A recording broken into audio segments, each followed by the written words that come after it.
de relations presse pour les agents immobiliers, eh bien, c'est faire parler d'eux sur des sujets qui sont précis, concis et surtout, s'ils peuvent être récurrents, c'est encore mieux.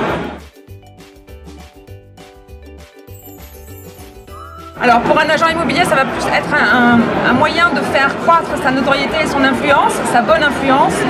Surtout si on a quelqu'un à la tête de ce réseau d'agences qui défend le marché, qui le connaît, c'est encore mieux pour les médias parce que c'est cautionnant. Mais c'est un levier de business, les relations presse et publiques, notamment pour les startups qui cherchent des fonds, des investisseurs et qui du coup sécurisent les fonds et les investisseurs avec des retours médias en fait.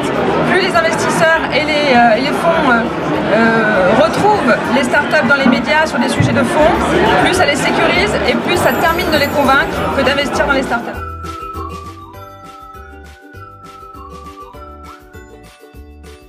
Tout seul, non. C'est un métier de faire des RP. Il faut avoir un certain réseau, une certaine aussi vision un peu macro de ce qu'on pourrait faire et de ce qu'on pourrait dire parce que tout n'est pas bon à dire.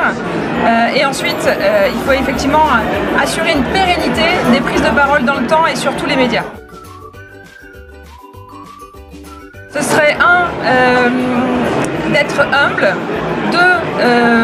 d'avoir des choses à dire et de façon récurrente et d'intéresser en fait les porteurs de projets qui sont demandeurs d'informations et qui ne sont souvent très peu initiés. Et 3, de faire appel à Maître Résonance.